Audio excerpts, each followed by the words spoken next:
Welcome back my dear online students. मैं Amit sir एक नए वीडियो के साथ और हम लोग महत्वपूर्ण लघुत्तरीय प्रश्न का एक सीरीज स्टार्ट किया हूं और उसी में आगे बढ़ते हुए क्वेश्चन नंबर 25 के साथ कि चालक की धारिता से आप क्या समझते हैं। चालक की धारिता को परिभाषित करना है। तो सबसे पहले बात आती है कि ये चालक की धारिता होती क्या है। तो चालक की धारिता वह चालक की विद्युत जो धारिता होती है उस चालक की द्वारा आवेश को संग्रहित करने की क्षमता होती है। यानी आवेश को संग्रहित करने की क्षमता का माप ही उस चालक की विद्युत धारिता कहलाती है। आप अच्छी तरह से जानते होंगे कि अगर मान लीजिए कि किसी बर्तन में द्रव डालते हैं, कोई बर्तन है उसमें हम कोई बर्तन है उसमें अगर हम पानी डालेंगे तो उसका तल क्या होगा, ऊंचा उठेगा, बढ़ेगा। तो जिस प्रकार किसी बर्तन में द्रव डालने पे उसका तल ऊंचा उठता है, ठीक उसी प्रकार किसी चालक को अगर हम आवेश देंगे तो उसका विद्युत विभव जो है आवेश के अनुपात में बढ़ने लगता है। यदि मान लीजिए किसी चालक को अगर हम Q आवेश देने पे उसका विभव में भी वृद्धि होता है, तो अब यानी इसका मतलब हो जाएगा Q समानुपाती भी। यानी जैसे जैसे उसमें आवेश हम देते जाएंगे वैसे वैसे उसका विभव बढ़ते ही जाएगा। तो Q समानुपाती भी हो गया। अब क्या करेंगे कि एक बराबर का चिन्ह और एक नियतांक देते हैं, समानुपातिक नियतांक C। तो Q बराबर हम क्या लिख देंगे, C भी, जहाँ C एक नियतांक होगा, समानुपातिक नियतांक, और इसे ही हम धारिता कहते हैं। तो यहाँ से हम क्या लिख सकते हैं, C बराबर Q अपॉन V, Q बट्टा V।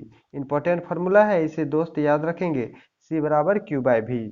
अब इसी फार्मूला के अनुसार हम चालक की धारिता की परिभाषा दे देते हैं।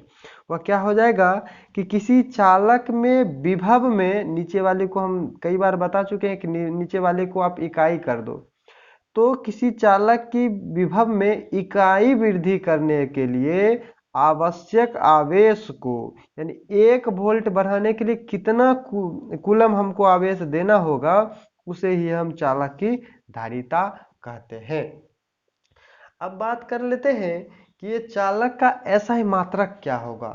चालक का एसआई मात्रक क्या होगा, तो हम बात कर लेते हैं चालक का एसआई मात्रक के बारे में।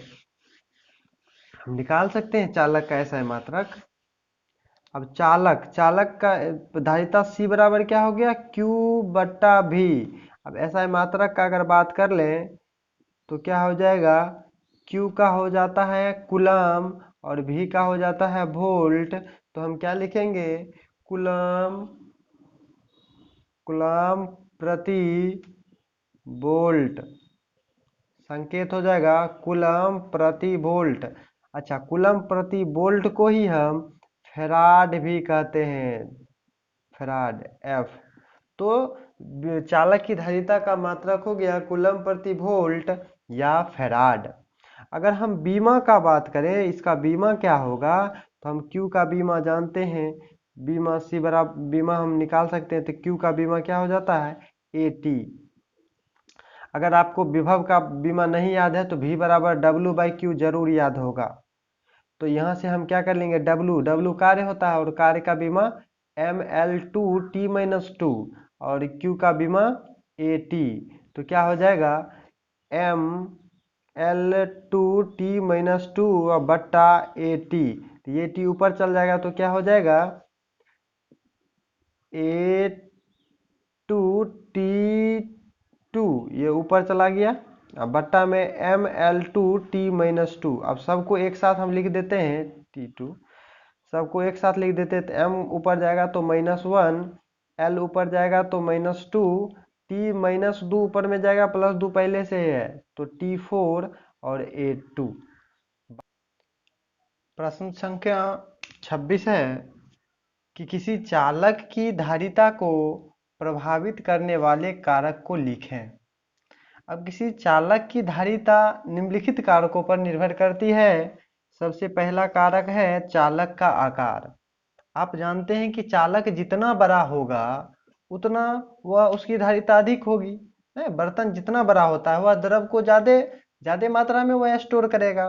तो वही बात है कि अगर चालक का आकार बढ़ाएंगे तो उसकी धारिता भी बढ़ती है, और अगर यानी छोटा अगर चालक है तो उसकी धारिता कम, आकार का बात कर रहे हैं, और अगर वह बड़ा होगा तो उसकी धारिता अधिक होगी। दूसरा है चालक की आकृति। अब चालक के आकार को अगर समान रखें और उसकी आकृति को अगर हम बदल दें तो उसकी धारिता भी बदल जाती है। यानी दूसरा जो कारक है वह चालक की आकृति है। तीसरा है कि चालक के समीपवर्ती माध्यम की प्रकृति, यानी चालक के आसपास उसकी जो माध्यम है उसकी क्या क्या प्रकृति है। अगर माध्यम की आपेक्षिक विद्युतशीलता ER जो है वह जितना अधिक होती है उतना ही उसका विद्युत विभव कम होगा। अब विद्युत विभव जितना कम होगा उसकी धारिता उतना ही अधिक होती है। क्यों ऐसा? तो C बराबर हम जानते हैं कि क्या होता है, Q/V। तो यहाँ पर आप देख रहे हैं कि C जो है व्युत्क्रमानुपाती भी हुआ, यानी विभव का मान जितना कमेगा उतना ही धारिता का मान बढ़ेगा। तो आप आपेक्षिक विद्युतशीलता जितने अधिक होगी विभव का मान उतना कम, और विभव का मान जितना कम उतना ही विद्युत उसकी धारिता अधिक होगी। चालक के पास अन्य चालक की उपस्थिति, ये भी इसी पर बेस्ड है कि जैसे कोई आवेशित चालक है उसके पास अगर अनावेशित चालक लाएंगे तो आवेशित चालक का विभव कम होगा। तो जब फिर आवेशित विभव का विभव कम होगा तो उसकी धारिता क्या होगी, बढ़ जाएगी। तो ये 4 फैक्टर है, ये 4 फैक्टर है जो चालक की उपस्थिति, अन्य चालक की उपस्थिति पर भी चालक की धारिता बढ़ जाती है। तो ये 4 फैक्टर कौन कौन हो गए? चालक का आकार, चालक की आकृति, चालक के समीपवर्ती माध्यम की प्रकृति, और चालक के पास अन्य चालक की उपस्थिति।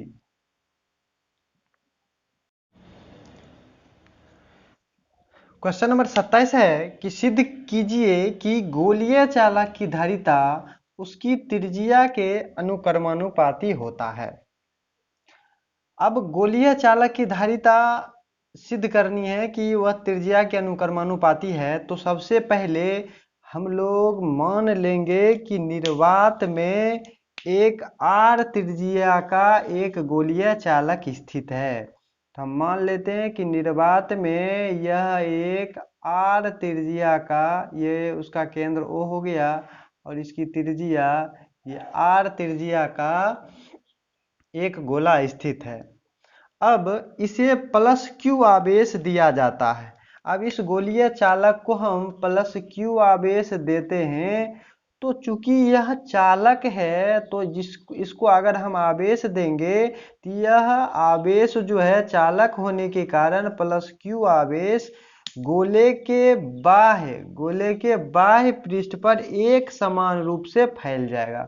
यानी ये +Q इस पृष्ठ पे पूरे एक समान रूप से फैल जाएगा, एक समान रूप से फैल जाएगा, और पृष्ठ के प्रत्येक बिंदु पर विभव को समान कर देगा, यानी एक तरह से समविभवी पृष्ठ का निर्माण कर लेगा। अब इस कारण, यानी जब समविभवी पृष्ठ के कारण गोले के प्रत्येक पृष्ठ से निकलने वाली जितना भी विद्युत बल रेखा होगा वह पृष्ठ के प्रत्येक बिंदु पर पृष्ठ के लंबवत होती है। समविभवी पृष्ठ में ये हम बता चुके हैं। यानी यहाँ से अगर जितना भी अगर आप विद्युत बल रेखा खींचे ये इस पे लंब होगा, इस पे लंब होगा, ये इस तरह से ये इसका विद्युत बल रेखा प्रत्येक बिंदु पर वह क्या हो जाएगा, दूर भागेगा। यह प्रत्येक पृष्ठ पे वह लंब होगा। अतः गोले के पृष्ठ पर अथवा पृष्ठ के बाहर किसी बिंदु पर विद्युत विभव ज्ञात करने के लिए संपूर्ण आवेश +Q को हम गोले के केंद्र O पर केंद्रित मान सकते हैं। यानी जो +Q आवेश जो हम इसको पृष्ठ पर दिए उसे हम केंद्र पर मान सकते हैं। अगर ऐसा है तब गोले के पृष्ठ पर विद्युत विभव का मान क्या होगा बताओ। अगर +Q आवेश है इससे r दूरी पर अगर एक बिंदु A है तो यहाँ पर विद्युत विभव क्या होता है, V बराबर होता है, नहीं दिख रहा है, मान लीजिए कि ये प्लस क्यू आवेश है, यहाँ पर प्लस क्यू आवेश है, इससे अगर r दूरी पर एक बिंदु A है, यहाँ विद्युत विभव निकालना है तो यहाँ का विभव हो जाता है V बराबर के क्यू बट्टा ये दूरी r। तो यही बात हम भी लगाएंगे, तब गोले के पृष्ठ पर विद्युत विभव का मान हो जाएगा, इसे मैं रब कर लेता हूँ, विद्युत विभव का मान हो जाएगा, विद्युत विभव V बराबर हो जाएगा, विद्युत विभव V बराबर हो जाएगा के क्यू प्लस क्यू आवेश दिए थे बटा दूरी उसकी त्रिज्या r। के का मान हम जानते हैं 1/4 पाई एप्सिलॉन नॉट क्यू बट्टा r। अब हमें धारिता निकालनी है, यदि मान लीजिए यदि गोले की धारिता C हो तो हम जानते हैं C बराबर क्या होता है, Q बट्टा V। अब Q और V का मान हम निकाल चुके हैं, 1/4 pi epsilon not Q upon R। तो ये Q से Q क्या हो जाएगा, ये Q से Q बर्बाद हो जाएगा और ये नीचे वाला ऊपर चला जाएगा, तो क्या हो जाएगा 4 पाई एप्सिलॉन नॉट R। तो हम यहाँ से क्या देखें कि C बराबर हमें प्राप्त हो गया 4 पाई एप्सिलॉन नॉट R, और ये 4 पाई एप्सिलॉन नॉट ये सभी वैल्यू कांस्टेंट हैं, तो ये R पर निर्भर किया C, तो इस तरह से हम कह सकते हैं कि C समानुपाती R। और यही हमें सिद्ध करना था कि गोलीय चालक की धारिता उसकी त्रिज्या के अनुक्रमानुपाती होता है। क्वेश्चन नंबर 28 है, संधारित्र क्या है और इसकी धारिता से आप क्या समझते हैं। तो संधारित्र है कि किसी चालक का आकार या आयतन बढ़ाए बिना उसकी धारिता को वृद्धि करने के लिए जो समायोजन किया जाता है उसे ही हम संधारित्र कहते हैं। या ऐसे कह सकते हैं कि वह प्रबंध जिससे चालक के आकार में वृद्धि किए बिना उसकी धारिता कृत्रिम रूप से बढ़ाई जाती है उसे हम लोग संधारित्र कहते हैं। संधारित्र को हम लोग निम्न चित्र के द्वारा प्रदर्शित करते हैं। ये संधारित्र का चिन्ह है, ये कांस्टेंट वाला, इसी में अगर हम एक तीर मार देंगे तो वेरिएबल दर्शाएगा। और ये संधारित्र का उद्देश्य होता है कि विद्युत आवेश को संचित किया जाना, सिर्फ उसका उद्देश्य है कि संधारित्र का उपयोग सिर्फ विद्युत आवेश को संचित करने में किया जाता है। और इसका उपयोग हम लोग जानते हैं कि विद्युत उपकरण जैसे रेडियो सेट, टेलीविजन, कंप्यूटर इत्यादि सब में किया जाता है। संधारित्र में दो प्लेट होती है, एक को हम संग्राहक पट्टिका और एक को हम संघनक पट्टिका कहते हैं। संग्राहक पट्टिका, जिस पट्टिका पर आवेश को संचित किया जाता है उसको हम लोग संग्राहक पट्टिका कहते हैं, और जिस पट्टिका पर प्रेरण के कारण आवेश की उत्पत्ति होती है उसे हम संघनक पट्टिका कहते हैं। और संघनक पट्टिका के बारे में एक बात और है कि अगर उसे हम भू संपर्कित कर देंगे तो संधारित्र की धारिता बढ़ जाती है। तो अब बात करते हैं कि संधारित्र की धारिता क्या है। तो किसी संधारित्र की धारिता संधारित्र की किसी प्लेट में दिया गया आवेश, मान लीजिए यह संग्राहक पट्टिका है, इसको हम प्लस क्यू आवेश दिए और तो इस पे प्रेरण के द्वारा इसका अपोजिट चार्ज माइनस क्यू आवेश उत्पन्न होगा। तो आवेश और इस दोनों इसके कारण मान लीजिए विभव V1 है, इसके कारण मान लीजिए यहाँ पर विभव V2 है। तो संधारित्र की जो धारिता होगी C जो होगी, C बराबर हम लोग जानते हैं Q बट्टा V होता है। तो वही लिखेंगे कि किसी प्लेट को दिया गया आवेश और दोनों प्लेट के बीच उत्पन्न विभवांतर, यहाँ पर विभवांतर क्या हो जाएगा, तो यहाँ पर आवेश तो Q ही है और विभवांतर क्या हो जाएगा, ये दोनों का अंतर V1 माइनस V2, यानी दिया गया आवेश और दोनों प्लेट के बीच के विभवांतर के अनुपात को हम संधारित्र की धारिता कहते हैं। नेक्स्ट प्रश्न है कि संधारित्र की धारिता को प्रभावित करने वाले कारक को लिखें। तो संधारित्र जानते हैं क्या होता है, एक संग्राहक पट्टिका होता है, एक संघनक पट्टिका होता है। ये इसका क्षेत्रफल हो गया, कॉमन क्षेत्रफल। इसके बीच की दूरी हम d मान लेते हैं और इसके बीच में माध्यम मान लेते हैं। तो एक सूत्र याद रखेंगे, C बराबर एप्सिलॉन नॉट A बट्टा D। इसी से आपका ये क्या क्या संधारित्र की धारिता को प्रभावित करेगा ये क्लियर हो जाएगा। तो देखिए यही है कि ये निम्न कारकों पर निर्भर करती है। पहला है प्लेटों के उभयनिष्ठ क्षेत्रफल पर, यानी कॉमन एरिया पर। और एरिया पर कैसे निर्भर करेगा, C समानुपाती A है, C समानुपाती A, यहाँ से हम देख सकते हैं। तो हम लिखेंगे कि संधारित्र की धारिता प्लेटों के उभयनिष्ठ क्षेत्रफल के अनुक्रमानुपाती होता है। मैं नहीं लिख रहा हूँ, आप लिख लो। यहाँ पर डैश देख लिख लेंगे कि किसी संधारित्र की धारिता प्लेटों के उभयनिष्ठ क्षेत्रफल A के अनुक्रमानुपाती या समानुपाती होता है, यानी C समानुपाती A। दूसरा, प्लेटों के बीच की दूरी, बताओ ये बीच की दूरी d माने हैं तो ये इन्वर्सली प्रोपोर्शनल होगा, यानी C व्युत्क्रमानुपाती 1/d। तो इसमें हम लिखेंगे कि संधारित्र की धारिता प्लेटों के बीच की दूरी के व्युत्क्रमानुपाती होता है, अर्थात C व्युत्क्रमानुपाती d। तीसरा जो फैक्टर है वह है प्लेटों के बीच के माध्यम पर, देख रहे हैं एप्सिलॉन नॉट पर, यानी संधारित्र की धारिता, इसमें लिखेंगे संधारित्र की धारिता दोनों प्लेट के बीच स्थित माध्यम पर निर्भर करती है तथा परावैद्युत माध्यम होने पर बढ़ने लगती है।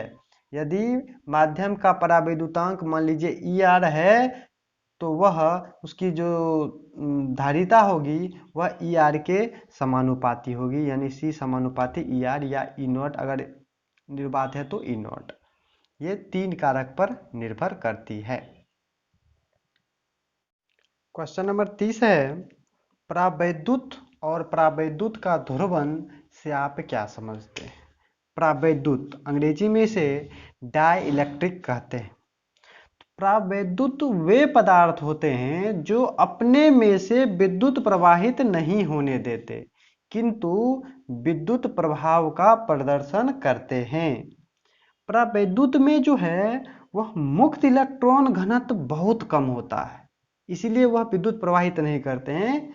मुक्त इलेक्ट्रॉन घनत्व बहुत कम होता है, लेकिन ये पदार्थ जब विद्युत क्षेत्र में रखा जाता है तो ये आसानी से ध्रुवित हो जाते हैं। इसमें आप दो बात और ऐड कर सकते हैं कि इनमें मुक्त इलेक्ट्रॉन घनत्व बहुत ही कम होता है। ये पदार्थ विद्युत क्षेत्र में रखे जाने पर ध्रुवित हो जाता है।